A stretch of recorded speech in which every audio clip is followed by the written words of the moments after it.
Welcome to Deep Cuff Channel.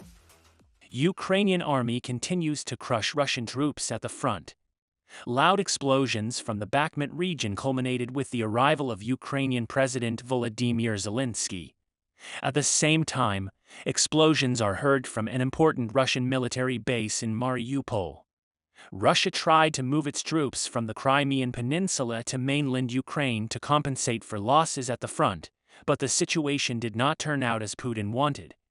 Wagner Group began to experience their greatest losses in Ukraine. Meanwhile, Zelensky is flying to the U.S. There are new developments in Patriot and ATACMS systems. Ukrainian army is on the Snake Island again. Russia plays its last card to win the war.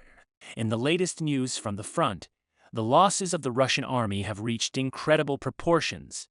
Accordingly, Russia lost 510 soldiers, 7 tanks, 5 armored combat vehicles, 12 artillery systems, 2 multi-barrel rocket launcher systems, 1 helicopter and 8 tactical unmanned aerial vehicles in the past day. With these losses, Russia lost a total of more than 20,000 soldiers last month. Meanwhile, the Ukrainian army took action to increase the Russian losses. According to the latest statement made by the Ukrainian General Staff, 10 regions under the control of the Russian army came under intense fire as a result of the operations in which the Ukrainian rocket and artillery units participated, as well as the Air Force. It is stated that the Russian army was affected by these attacks at the maximum level. Meanwhile, Russia took action against Ukraine. In the last 24 hours, Russian forces carried out 5 missiles and 16 air strikes. Also, Russia made 61 attempts to attack units of the Ukrainian army using multi-barreled rocket launchers. Main center of the attacks seems to be Kherson. Army commander of Kherson province, Yaroslav Yanishevich, also made statements confirming the attack by the Russian army in the region. Meanwhile, Ukrainian Air Force spokesman Yuri Init said that the Russian army aims to reduce the success of Ukrainian air defense systems by using a total of 67 unmanned aerial vehicles in the operations it carried out yesterday. It is unclear how many of these drones successfully completed their mission. Meanwhile, explosions occurred in Bakhmut, an important Wagner base that the Russian army had long wanted to seize. The command centers of the Wagner Group, which was trying to capture Bakhmut, were destroyed as a result of a successful Ukrainian attack, Luhansk Governor Serhiy Gaidai told Ukrainian television. It is not known how many Wagner soldiers were in the military district. Russian Defense Ministry declined to comment on the matter. Meanwhile, Ukrainian President Volodymyr Zelensky also came to the region to visit Bakhmut before flying to the United States. It is very interesting that Zelensky's visit took place after the base of the Wagner Group was hit. Ukrainian leader continues to give all his support to his army. Meanwhile, violent explosions were reported at a giant Russian military base in Mariupol. Making a statement on the subject, Petro Andriuschenko, advisor to the mayor of Mariupol, admitted that there was a major attack in the region. Ukrainian army has not yet claimed responsibility for this operation, but Andriuschenko said this attack may have been carried out by the Ukrainians. This military base was seen as the key point of the southern region for the Russian army. After the explosions, Russia tried to bring its troops from the Crimean Peninsula to the region to protect its military base.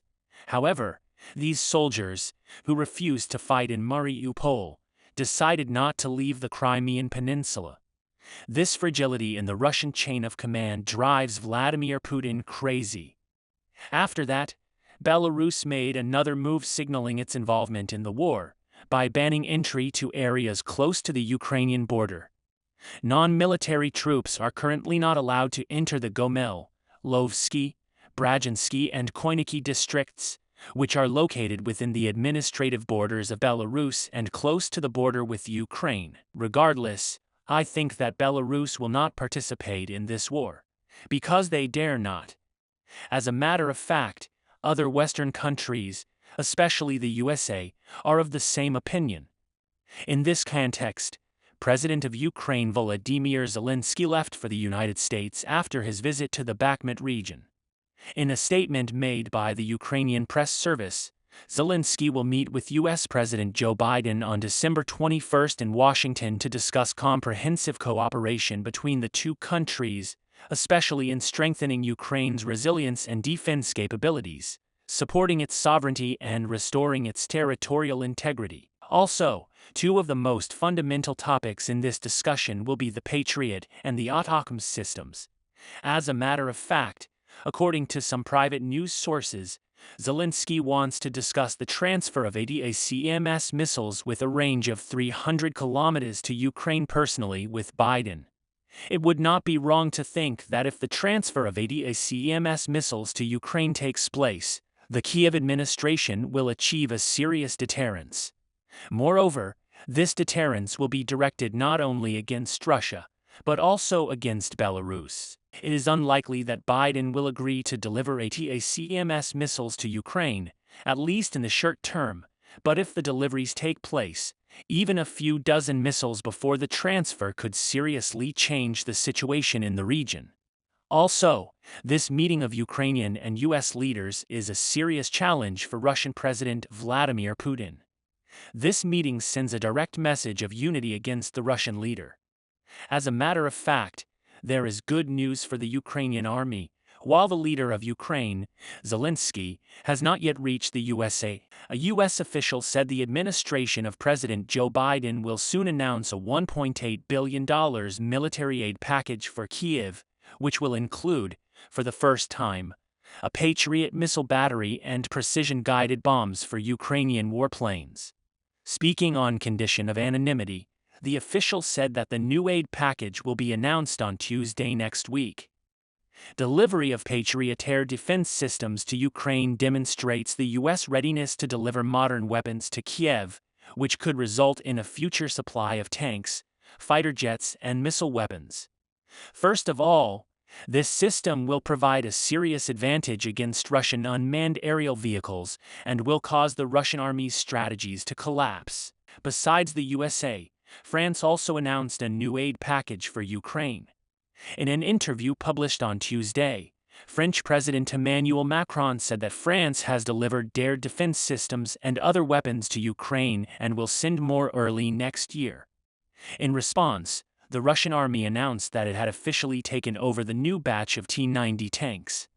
New batch was delivered on December 20th by Russia's largest tank manufacturer, Uralvagon Zavod. How many tanks Uralvagon Zavod delivered to the Russian army is currently unknown.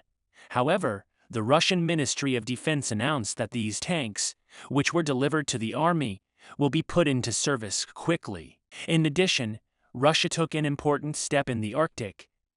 CNN's Nick Patton-Walsh reported that despite staggering losses in Ukraine, Russia continues to expand its Arctic defenses. Satellite photos released from the Russian military base in the Arctic reveal the military buildup of the Russian army in the region. This Russian strategy is more directly against NATO than against Ukraine. We will see what the consequences of the Russian strategy will be. We will continue to monitor the world and especially Ukraine. We'll see what happens in the next few days. We have reached the end of another video. You can support us by liking the video. You can easily follow new videos by subscribing. I wish you all a war-free day. See you.